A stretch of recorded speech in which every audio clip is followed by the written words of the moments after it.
Hello there. So today is going to be a first for me. I'm going to record my very first, that's right, hoop tutorial. I'm actually pretty bad at hoop. But in the course of doing poi, I've discovered some stuff that evidently most hoop spinners think is pretty suave, including this right here, which all of my poi spinning audience will know right away is what's called a cateye. And it's kind of a shallow cateye. Unfortunately, the ceiling isn't that high here. But I'm told it's a move in hoop called an isopop. And on World Hoop Day, I found myself teaching like 40 people how to do this. So I figured it'd be an excellent opportunity to make up a tutorial about it. So what exactly is a cateye slash isopop? And by the way, I'm not at all sure that isopop is the proper name for this in hoops, so if I've got it wrong, please drop me a comment and I'll change the title of the video accordingly. But a cateye is this idea that you have an amount of space that basically is the size of the hoop that your hand goes around in. And as it goes around in it, your hand can exhibit one of four types of behaviors. It can either go around in a circle with it, in which case your hand and the hoop are occupying the exact same space, and it's an isolation. At least in poi this is called an isolation. Or your hand can go around that circle and the hoop can go around the outside of it, in which case this in poi is an extension. Or you can invert that circle upon itself and create a move that basically makes the hoop look like it's going up and down inside of its same space. This is a cateye. There's also horizontal cateyees, like so. So how do you do these bad boys? Well, I unfortunately knew how to do cateyes before I got to hoop, so it was a pretty easy transition for me to make, but I'll show you guys how I learned cateyes with poi, and hopefully that'll help you all out with it. So one thing to realize real quickly is that the four positions of this are with hoop outside the circle, hoop inside the circle, hoop outside the circle, hoop inside the circle. Which means that the circle essentially occupies the space from your navel to the top of your head and across your shoulders, right? So your hand is going to go around that circle. The hoop is going to go the other direction around that circle, and it is going to pass vertically through the space of it, right?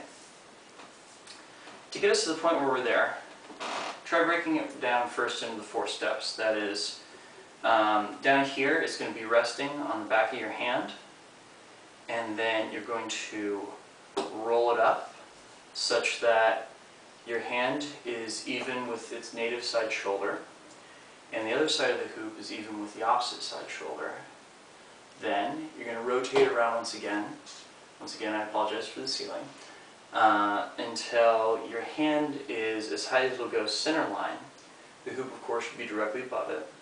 Then your hand is going to come down on non-native side. It should be even with non-native shoulder, and the other end of the hoop should be even with native shoulder. And then you're going to let it roll back across the top of your hand so that your hand settles back down into center.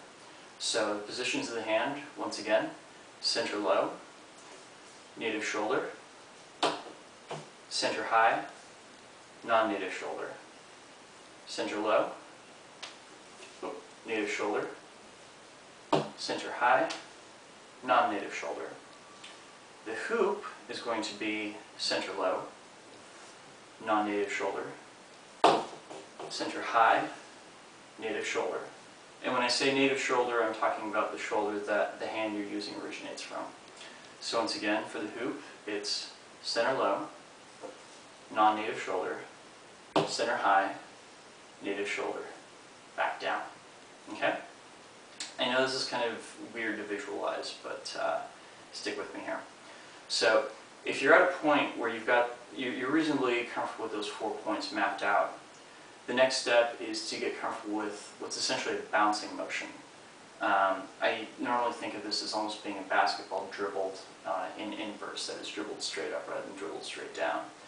So to start off with, what I recommend is you get the hoop rolling, and you catch it over on the side, and then you let it roll straight back down on top of your hand, and then you let it roll up the opposite direction. See that? Up, down, up, down, up, down, up, down, up, down, up, down, up, down. And the key here is to make sure that the hoop always stays inside a vertical track that's defined by its own width. That is, it never gets further to the side than this or this. It's way out here, you know you're doing it wrong. It's way out here, you know you're doing it wrong. But if you can get it to kind of gracefully bounce up and around each way, you know you're in good shape.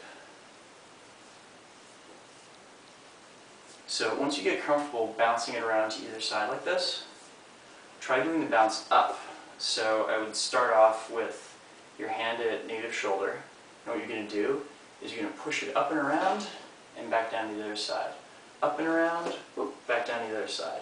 You can either hold on to the hoop through all this or kind of let it go, because when it comes back down, you're going to want to have it not in your grip. So practice going up and around like that, keeping it inside the track.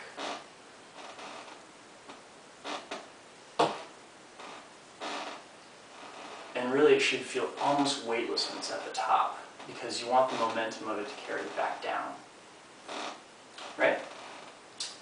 So if you're happy there, let's try going around in full revolution, in which case I actually would say start off with your hand at native shoulder, pop it up and around, and let it fall back down to the top of your hand. And this is going to require some deft movement on your part, because you're going to have to go up and around and then come back down to catch it. So, native side, up and around and catch, just like that. Up and around, catch it. Up and around, catch it. And of course, as it's going up and over, I think it's actually more helpful not to be holding on to the hoop. So, if you're comfortable with that, try doing the whole 9 yards. So, as you go up and around, you're going to catch it back up to your hand, like that, until you're bouncing the hoop up and down inside of its own slot, like this.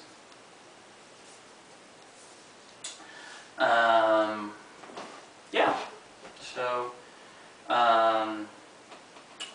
if this was helpful, if you guys like this, let me know, and I'll do another one on how you do the horizontal version, which is a little bit harder, or one of the hoop gods out there that are much better at this than myself, and Rainbow Michael and Sean Stogner, I hope you guys are both listening, can come up with another tutorial on how to do those. So yeah, have fun with this, and let me know if it was helpful. Peace.